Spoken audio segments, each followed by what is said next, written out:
Okay, and welcome back to WDBV Videos.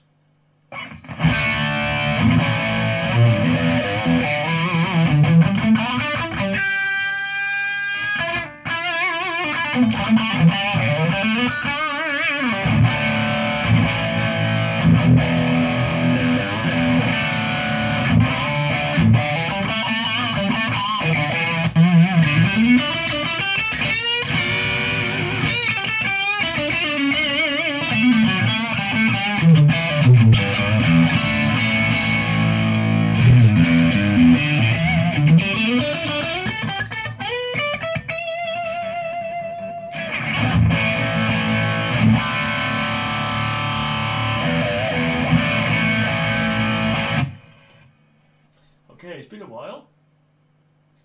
All I'm going to do today is just take you through the change of gear that I've assembled over the last 6 months or so, since I've probably done the last video for you all.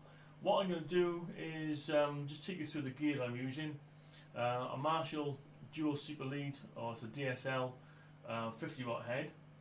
I use what was an old Mesa Boogie. I think it was a Lone Star, I'm not sure, I think it's a Lone Star combo, but it's without any of the amp in it, so purely just using the two speakers, the two Mesa Boogie speakers.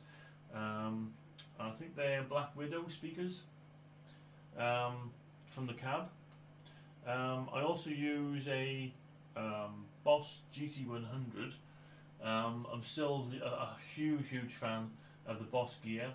But what I'm using now, and what I'll try and take you through over the next course of the next coming days and videos, is I'll take you through the 4 cable method, which I'm using with this amp, and 2, I'll also through a lot of requests over the previous videos that I've done, show you how to connect up your PC through onto so you can basically control the GT100 via USB MIDI.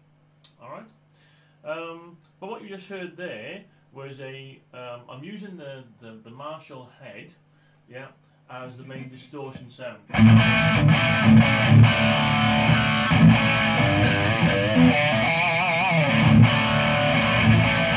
Now that's all I've got on there using the GT100, is I'm using purely just a bit of EQ, noise suppressors, and I'm using a little smidgen bit of delay in there, a little bit of reverb, but purely all that tone, the tone and the actual distortion is coming purely from the Marshall head, and that's bedroom volume. Yeah, fantastic amp. I used to use the 100 watt versions of these a long time ago. Gone through a load of different amps and changes over the years. And I had a chance to get hold of one of these very recently, and really happy to go back with this amp. Fantastic. The clean tones you can probably get on it then.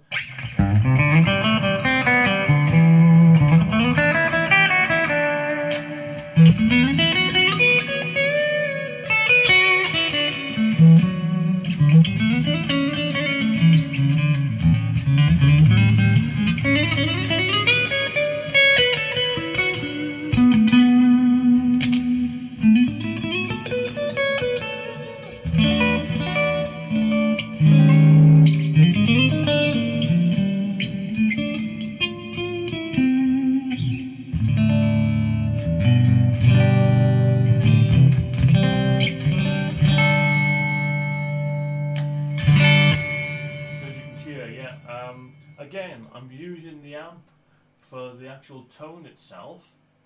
The only slight drawback on it is you're using a shared EQ. There's only one EQ for the two different channels. I'll show you in a second the differences between the different channels and how you can use them for those of you who don't know what they're capable of doing. But again, I'm purely just using the amp tone. And I'm using the GT100 and the 4 cable method then to add the delays and reverbs and a bit of EQ and compression through the effects loop. Alright, so let me give you a bit of a guided tour of what I'm using. Oh, and for today, just an old old, knackered, faithful old Squire Strat, which I've had and modified for years. The pickup, the humbucker is an old Washburn humbucker. The two single coils in it. I used to have a Fender Strat and 1954 reissue, and these are the two single coils which I had when I replaced the original pickups from that with the Fender noiseless hot ones. I had these hanging around, so I just stuck this in this old Squire, and it's completely transformed it.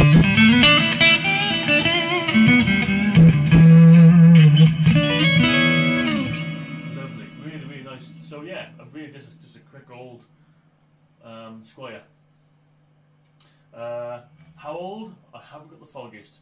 I've had this now for, oh god, I would say the last 10, 12, maybe 13 years. And yeah, it's very well. It's a good little backup guitar. So anyway, yeah, let me take you a bit of a guided tour around the rig which I'm using at the moment. Right. So as you can see, there's the Marshall head. Yeah. For those of you who don't know anything about these Marshall heads or these Marshall amps, you've got everyone from people like not Kerry King and Slayer, but the new Gary Holt, who is from Exodus. He's using the 100-watt head of this, which essentially is not far the same. But you've also got people like Jeff Beck, who are using these. This is I would say almost like a bit of a benchmark in Marshall. They're amazing amps, extremely versatile, fantastic clean tones, to good full balls out rock tones, right the way through to yeah, your full-on Slayer-esque full-on metal. So yeah, you've got, if I can show you, you've got a clean channel there, which also by pressing the middle switch then switches to like a more of a JCM 800 rhythm. You've got the ultra gain then, which is more set to a more modern sort of tone, and switching to the ultra gain in, again a higher setting again. What I've got, not sure if you can see there, but I've got the middle switch switched onto the ultra gain channel, but I'm only using it on about 3. Volume, like I said, this is bedroom level, and it still gives out a hell of a lot of punch and distortion and overdrive. I'm not using the reverb because I'm using the GT100. And then, so like you said, you've got the shared EQ. You've also got a tone shift if you really like that full mid-scoot Metallica, that sort of tone, which you can use, and I'll show you that in a minute. You've also got then more of a deep setting. It's like a bit of an extra bass on top of that again. So what I'll do is I'll just take you through this very, very quickly. Some of the settings you can get on this. Again, I'm just using the Squire Strats. You know, nothing out of the ordinary. So let me show you. So this is my, I would say your average rhythm sort of tone. Okay, on the bridge pickup.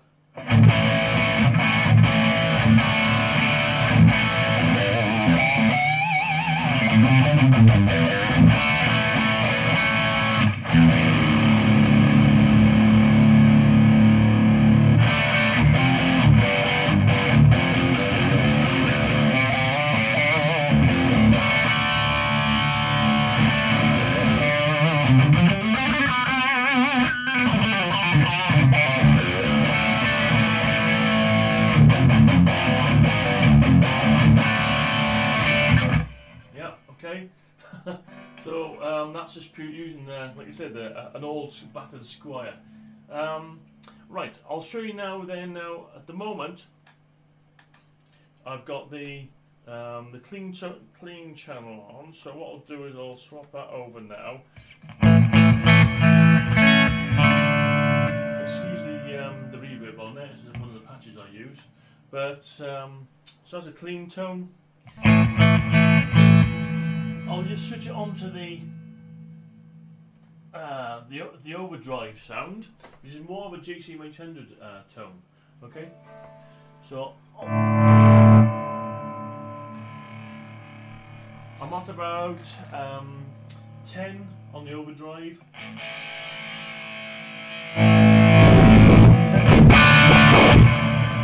Let's turn that down a bit.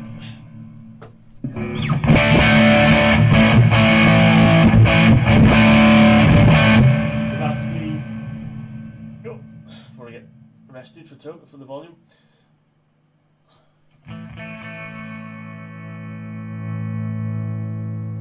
So that's the sort of Overdrive sound on the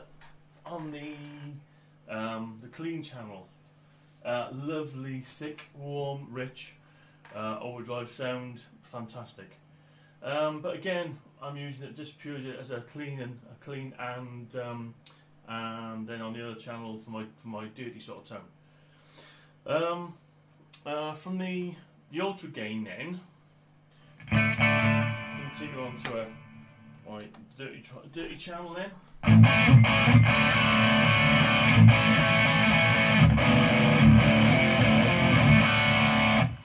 And let me switch the ultra gain off. So just it with the ultra gain off.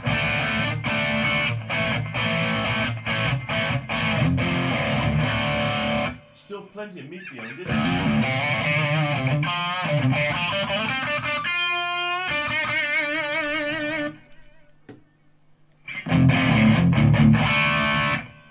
Yeah, but then if I add that ultra gain back on, and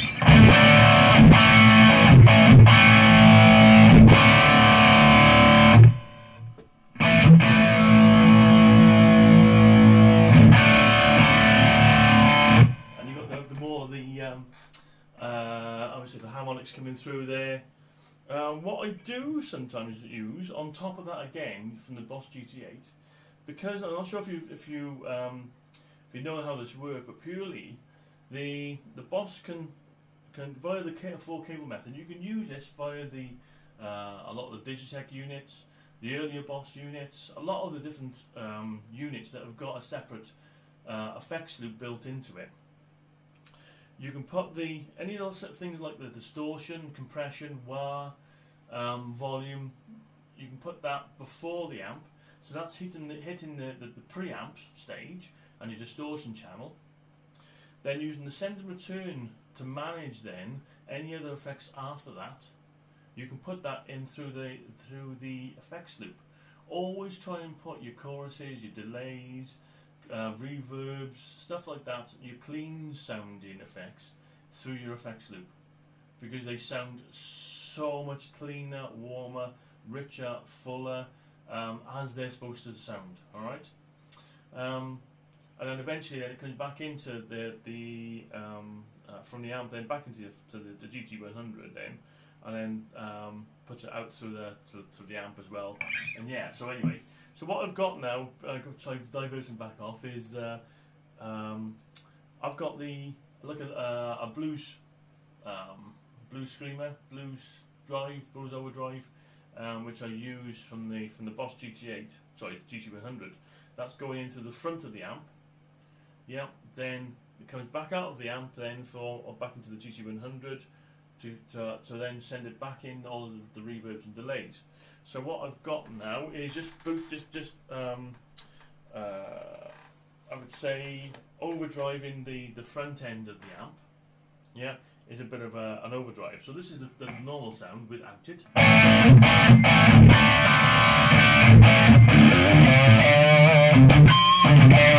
And this is with it in.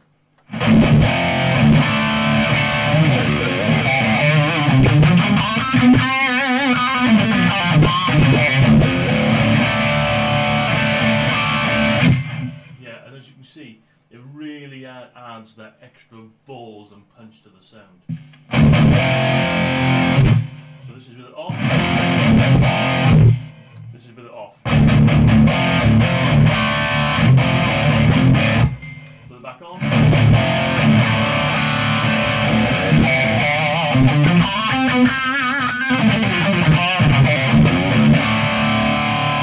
then back off again. Okay, right, bit of a tip. If you are going to be using stuff like overdrives or distortions through the front end of the amp, you don't really need to wind the overdrive on the amp up full and boost it even more then with I would say with the overdrive. Yeah, as you notice, what I'm using there is I'm using the ultra gain on about 3, and I've got the blues driver, I would say at about 40%, which is I would say about 4 through the GT8, so the GT100. If you're going to end up sticking too much gain through the front from the amp and too much gain through the overdrive, it's just going to eventually it's going to cut and push into a big mush. All right. Again, it's all probably down to personal preference. I was just watching a rig rundown of Kerry King from Slayer. Absolutely brutal sound, yeah. But again, he doesn't really use huge amounts of gain through both units. He backs off a little bit, yeah. So you still got that clarity coming through from the amp, and it doesn't sound one big mush. What some people when you're young, and I was a bit of a victim of doing this as well when I was a kid. It was more distortion is more, not necessarily. All right.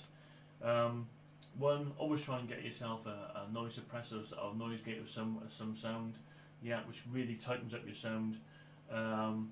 And you don't need it on 12 or on 10 at all times. All right. Just back it off a little bit, and what you'll find is you'll get just as much distortion, but a hell of a lot more clarity coming through as well. Okay. So that's my the ultra channel. Yeah. What I'll do then is I'll show you now very quickly the mid scoop on it. So this is the tone shift. So this is with it out. This is with it in.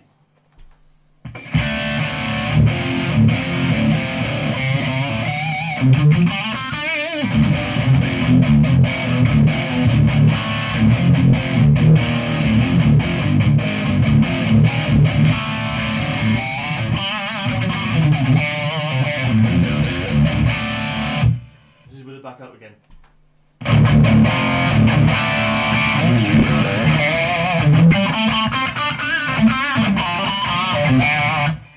I think probably those of you who are into more your sugar and your full-on hardcore sort of stuff, yeah, you're probably going to use that tone shift in.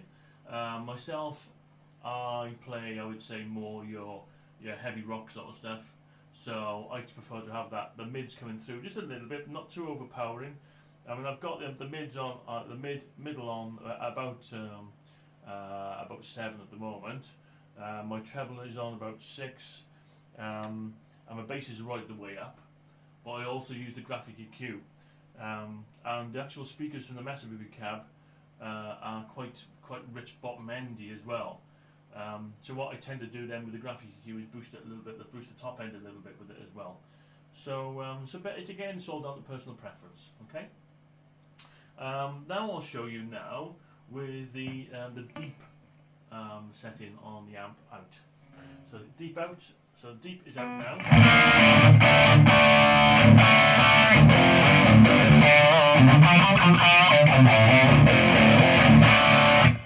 And the deep in.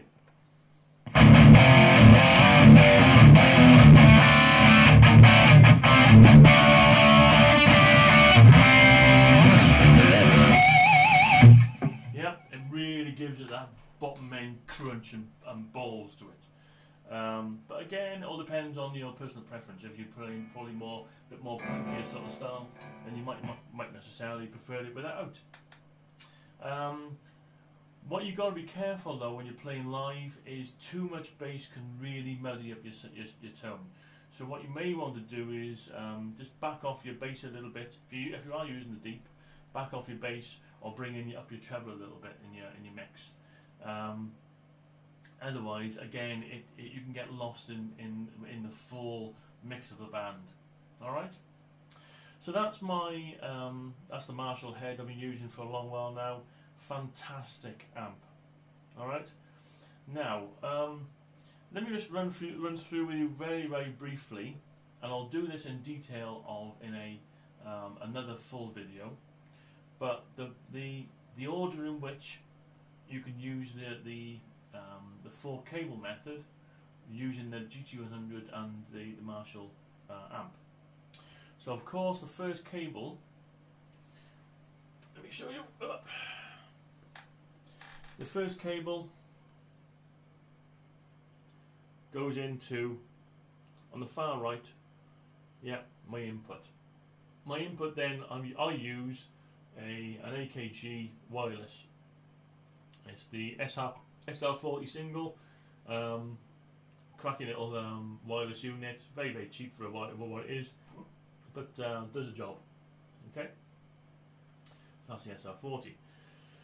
So that's going but that normally would go from the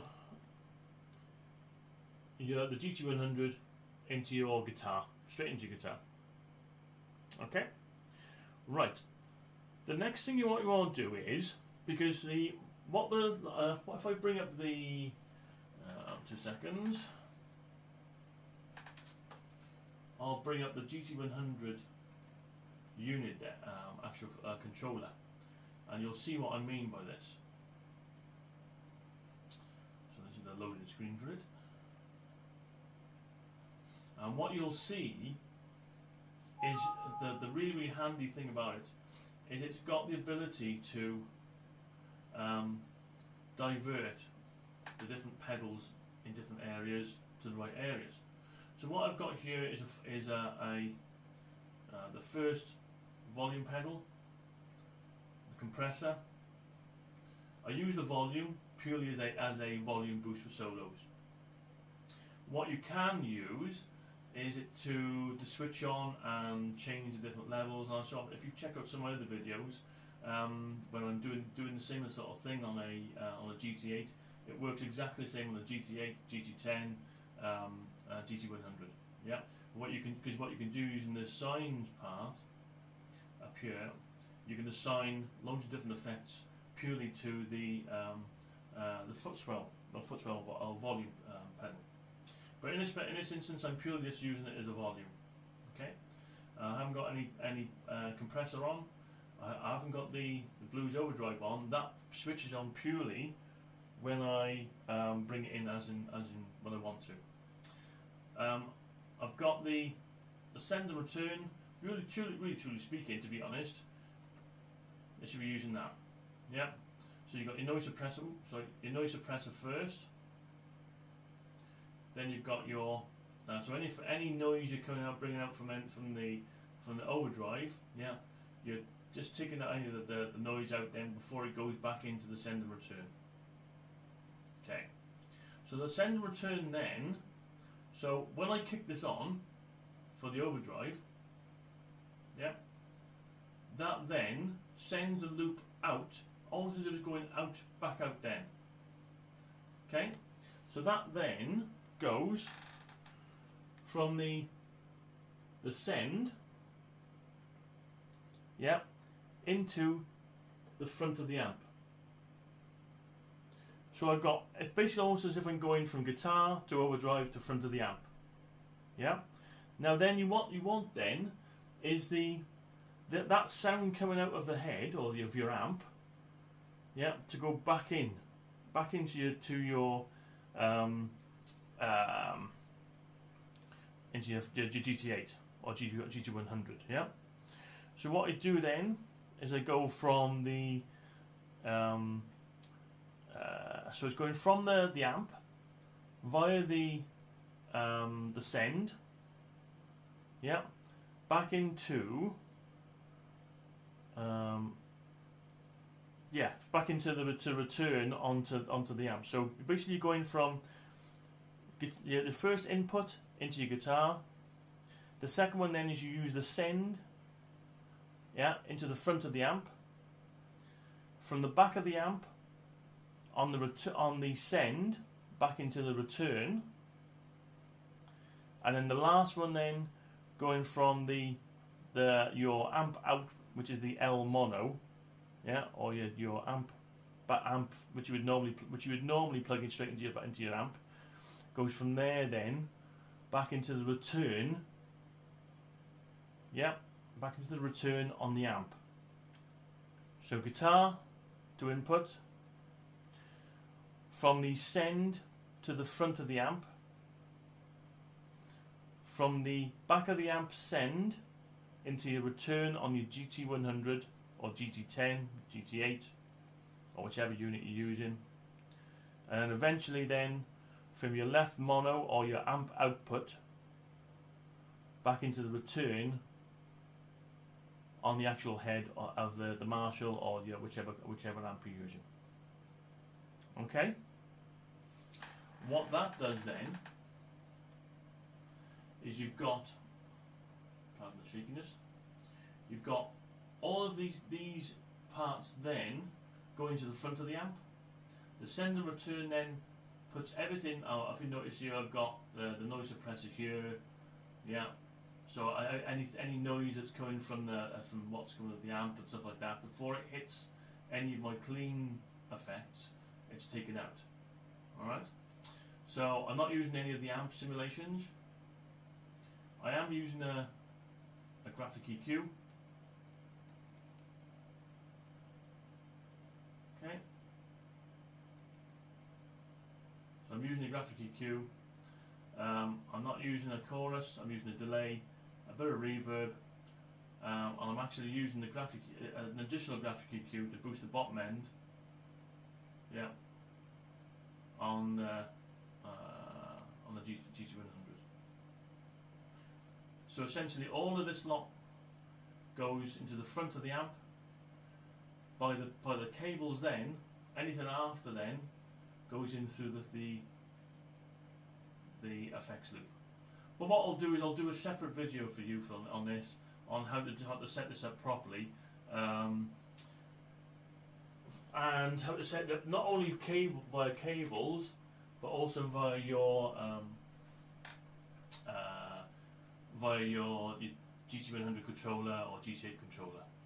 All right. So that gives you an idea of the sort of sound. Some of the other stuff I'm using, I do use an additional one. So I've got my clean channel. Yeah.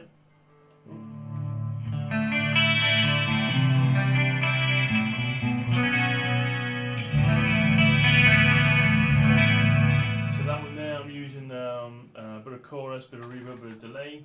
Again, purely using the amp. What I'm also doing, and I'll show you what a fantastic feature that you can do on the GT8s and GT100s and GT10s, is you can actually change the channel of your amp via the patch, whichever patch you automatically choose on your GT100. So you can actually control the amp itself. All right, instead of having to use a separate switcher. So yeah, there's my clean sort of tone. Here's my main rhythm sort of tone.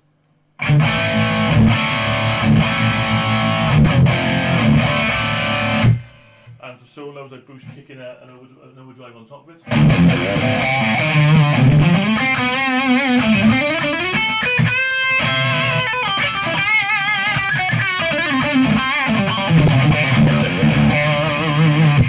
Yep. I also use for some of the other bit more fuller tones. I got a bit of a delay, a bit more in the mix, a little bit and reverb, and a slight bit of reverb. So if you can hear that now. Now, when you're playing in your bedroom, it does sound a fair bit of delay and reverb. But what it also does live is it really fattens out your tone. Just not having that background delay and less reverb, but a bit more delay, because it really fattens out your tone. All right, and the amount of reverb that you hear in there, playing live in a live situation, will be nowhere near as noticeable. All right, but then when it's like as if I'm not sure if I've mentioned this in previous videos, when you get actors that are on stage, the makeup they use is a hugely enhanced and hugely overdone because of people looking at them from far away in the audience. They wouldn't normally notice if it was just a normal amount put on there. Yeah, I know it sounds daft, but it's the same when you get using effects and using if you're using reverbs and delays. You might want to have a bit of a patch that is a lot more accentuated via your delays for playing live, because that wouldn't be anywhere near as noticeable in a live situation where you've got a crowd and stuff like that. Yeah, so this is essentially sometimes can be one of my main rhythm channels. Yeah.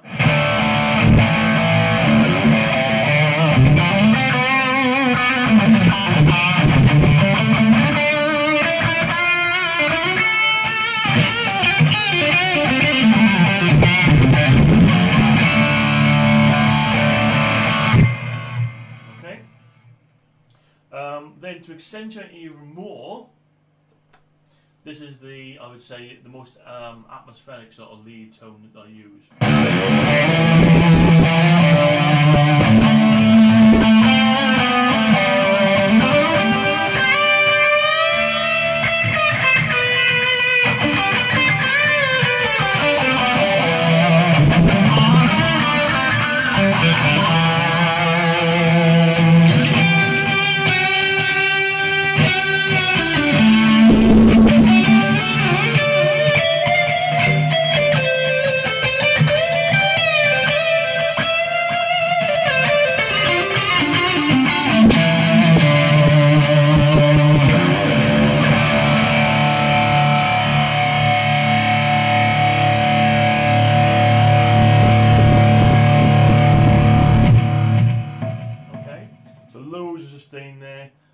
Loads of accentuated delays and on there, really atmospheric sort of tone.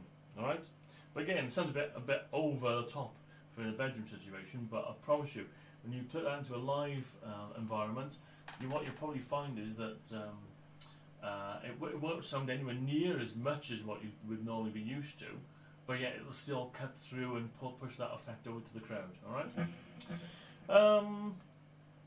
So that's a bit of an up-to-date on the setup I'm using now. I think probably when I last spoke to you all, I was using probably the Marshall stereo power amp and all that lot. I did go through using a Laney combo for a while, the LC50, fantastic little amp. Again, I was using that in the 4-cable method. But then when I was offered the chance of having the DSL 50 head, I could not resist it. I used to have 2 of these before, 2 Marshall DSL 100 heads, and I used to use it in stereo. Absolute amazing sound. But yeah, now because of the ability through 4-cable method now, you're using, although there's a lot of cables on stage, yeah, it's more, hell of a lot thoroughly more professional sounding, to use all your effects, as in your delays, your times, and time-based signatures, time-based effects, all through your effects loop rather than through the front of the amp. All right, which you're able to do through this. For all of those of you who have watched some of my previous videos of the GT8, what I will try and do over the next couple of months now is I'll try and give you some tips for the GT8. However, I haven't got one. So please don't keep sending me questions on how to get the patches and stuff like that for a GT8. I haven't got a GT8 anymore. I do have a GT100, which is what I just showed you there now. And what I'll try and do is I'll try and show you and compare the differences between the two of them, and parts and effects and stuff like that, which you can use on the GT8, because I've got knowledge of the GT8. So if I do refer back to the differences between, like I say, in the channel switching of your amp, you can do that on the GT8. You can do that on the GT10. Yeah. So I'll try and let you know that you can do that. But unfortunately, I haven't got a GT8 anymore, so I can't go into too much detail on it. But I'll help where I can. All right. So all I'll do now is we'll sign off for today.